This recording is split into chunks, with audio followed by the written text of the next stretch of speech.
सभी को मेरा नमस्कार। मैं सुमन शर्मा आप सबका स्वागत करती हूँ। आज का जो ये वीडियो है ये बीए सेकेंड ईयर के बच्चों के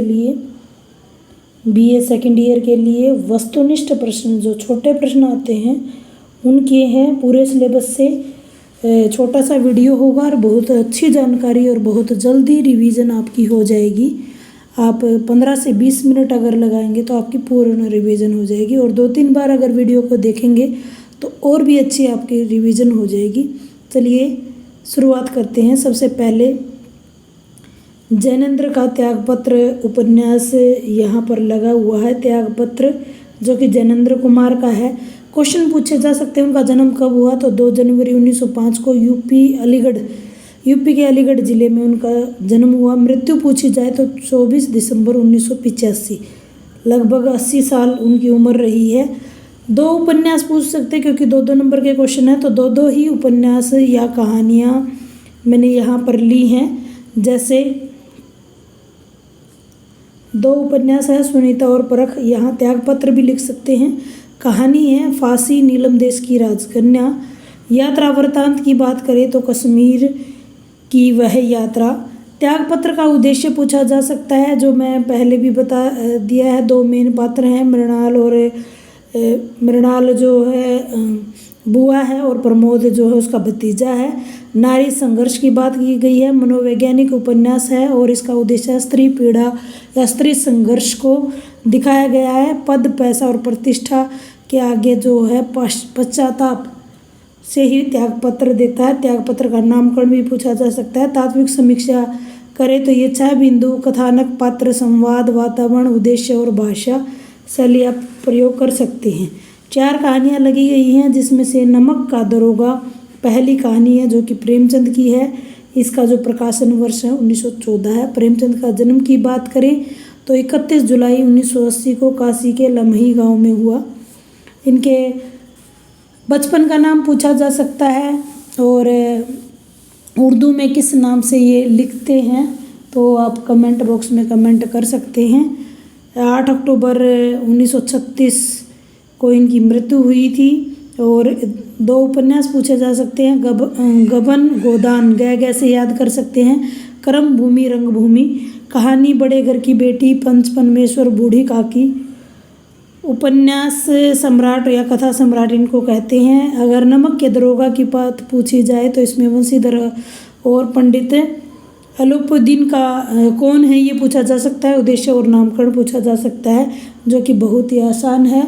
ये एक सरकारी कर्मचारी किस प्रकार से ईमानदारी से अपना कार्य करता है और उससे पंडित अलुपुद्दीन जो कि भ्रष्टाचार करने वाले हैं किस प्रकार से उनसे प्रभावित होते हैं और अपनी कंपनी में नौकरी दे देते हैं। अगली कहानी आकाशदीप, जो कि 1929 में है। जयशंकर प्रसाद द्वारा रचित है। जन्म जयशंकर प्रसाद का 1889 में, मृत्यु 1937 में। अक्षमा बीमारी के कारण इनकी मृत्यु हुई। नाटकों की बात करें तो 2 इनके प्रमुख नाटक चंद्रगुप्त, अजातशत्रु, ध्रुव स्वामिनी ये नाटक है। ज़्यादा नहीं करवा रही क्योंकि 2 रिवीजन वीडियो है ये। कहानी संग्रह है प्रतिध्वनि और छाया। अगर कहानी पूछी जाए तो आकाशद्वीप और छाया आप कर सकते हैं। आकाशद्वीप में 2 मुख्य पात्र हैं, चंपा और बुधगुप्त। आकाशद्वीप का उद्देश्य पूछा जा सकता है। इसमें प्रेम का त्याग और बलिदान करते हैं। अपनी चंपा जो है अपने प्रेम का त्याग कर देती है और अपनी देश सेवा को सर्वप्रथम मानती है। अगली कहानी है पर्दा, जो कि 1943 में इसका प्रकाशन हुआ। ये क्वेश्चन पूछा जा सकता है कि कौन से काव्य संग्रह से कहानी संग्रह से, तो ये तर्क और तूफान है। यशपाल का जन्म 3 दिसंबर 1903 में हुआ। संयुक्त प्रांत पंजाब में, जो कि अब हिमाचल प्रदेश में है, कांगड़ा नामक जगह है, वहाँ पर मृत्यु इनकी हुई 26 दिसंबर 1976 को। 2 उपन्यास है, दादा कामरेड, दिव्या अमिता, झूठा सच, जो कि देश विभाजन की कथा है। नाटक है नशे नशे की बात और गुड बाय दर्द दिल, ये इनके 2 नाटक हैं। निबंध है बात बात में बात, रूप की परख, संस्मरण है संज्ञा अवलोकन बहुत ही महत्वपूर्ण है। कहानी है पिंजरे की उड़ान, फूलों का कुर्ता। पर्दा कहानी का उद्देश्य पूछा जा सकता है कि जो झूठी शानो शौकत का प्रतीक है। प्रतीकात्मक ये नामकरण किया गया है। अगली कहानी 1960 में लिखी गई वापसी, उषा प्रियवंदा द्वारा। जन्म उनका 24 दिसंबर 1930 को कानपुर में। अभी तक वो जीवित है। MA अंग्रेजी में किया है इलाहाबाद यूनिवर्सिटी से। 2007 में पद्म भूषण पुरस्कार मिला है। स्त्री विमर्श पर ज़्यादा लिखा है उन्होंने। उनकी 2 काव्य कहानी संग्रह है वनवास, शून्य और कोई एक दूसरा। उपन्यास है रुकेगी नहीं राधिका, शेष यात्रा, 55 खंबे, लाल दीवार, भया कबीर, उदास। इस कहानी में जो वापसी कहानी है गजाधर बाबू की कहानी है। 35 साल की रेलवे में नौकरी करके सेवानिवृत्त होकर घर में आते हैं और घर में उनकी एडजस्टमेंट नहीं आती। किस प्रकार की उनकी वापसी है ये दिखाया गया है। उनकी मनस्थिति दिखाई गई है कि परिवार में रह के भी वो अकेला महसूस करते हैं।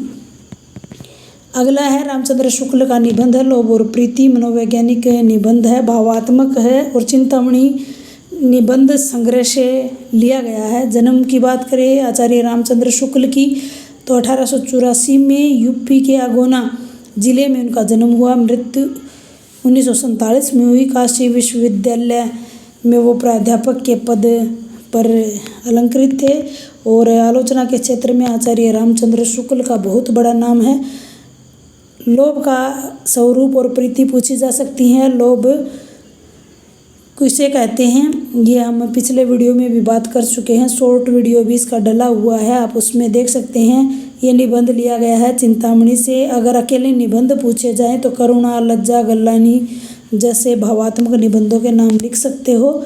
आलोचना सूरदास, तुलसीदास और हिंदी साहित्य का इतिहास उन्होंने लिखी है। कहानी है 11 वर्ष का समय और काव्य रचनाएं उनकी हैं अभिमन्यु वध और बुद्ध चरित्र।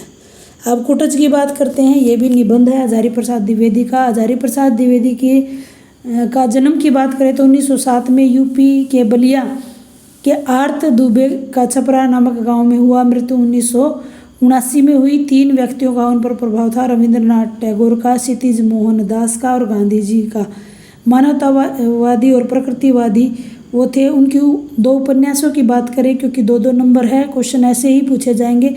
उनकी 2 विशेषताएं बताइए, उनके 2 उपन्यास बताइए, 2 निबंध संग्रह बताइए। तो उपन्यास है बाणभट्ट की आत्मकथा, चारुचंद्र लेख। निबंध संग्रह है विचार और वितर्क, अशोक के फूल। निबंध की बात करें तो कुटज और देवदारू हैं। आलोचनात्मक ग्रंथ की बात करें तो कबीर या हिंदी साहित्य का आदिकाल। अब बात करते हैं युद्ध और नारी जो कि संस्मरण है, लिया गया है श्रृंखला की कड़ियों से। लिखा है महादेवी वर्मा ने। महादेवी वर्मा का जन्म 1907 में यूपी के फर्रुखाबाद में हुआ। मृत्यु 1987 में हुई। छायावाद के 4 आधार स्तंभों में से वो हैं। उनके काव्य संग्रह की बात करें निहार, रश्मि और दीपशिखा और यामाहा हम याद भी कर सकते हैं। नीर निशा दिया, नीर निशा दिया, सीक्वेंस वाइज ये याद हो सकते हैं। गद्य रचनाओं की बात करें तो श्रृंखला की कड़ियाँ, अतीत के चलचित्र, पथ के साथी, ये इनके रेखाचित्र और संस्मरण है। इन्होंने चांद पत्रिका का संपादन किया है। काव्य की बात करें, कविता की बात करें तो मैं नीर भरी दुख की बदली और मैं बिन तुम रागनी जैसी रचनाएं इनकी हैं। मंगला प्रसाद पुरस्कार इन्हें हिंदी साहित्य के लिए दिया गया है। पद्म भूषण इन्हें 1956 में मिला है और पद्म विभूषण इन्हें मरणोपरांत मिला है, जबकि 1987 में इनकी मृत्यु हो चुकी थी। ज्ञानपीठ पुरस्कार इन्हें यामा के ऊपर मिला है। आगे बात करते हैं हम प्रभा खेतान की। आधी दुनिया का श्रम और भूमंडलीकरण इनका ये आलेख लगाइए। स्त्री श्रमिकों की समस्याओं को इसमें उठाया है। प्रभा खेतान का जन्म 1942 में कोलकाता में हुआ। शिक्षा उन्होंने PhD की है दर्शन शास्त्र में। उनका PhD का जो विषय था वो जॉन पॉल सार्त्रे के अस्तित्ववाद में उन्होंने कार्य किया। वो खुद व्यापारी थी। कपड़ा और चमड़ा उद्योग में उन्होंने कार्य किया था। उनका निधन 20 सितंबर 2008 को हुआ। उनके काव्य संग्रह की बात करें तो अपरिचित उजाले 1981 सीढ़ियाँ चढ़ती मैं 1982 उपन्यास है आओ पेपे, घर चलें, तालाबंदी, पीली आंधी। उनकी महत्वपूर्ण आत्मकथा है अन्या से अनन्या तक, ये उनकी आत्मकथा है। थैंक्स फॉर वॉचिंग, बने रहिए हिंदी साहित्य कुंज के साथ। धन्यवाद।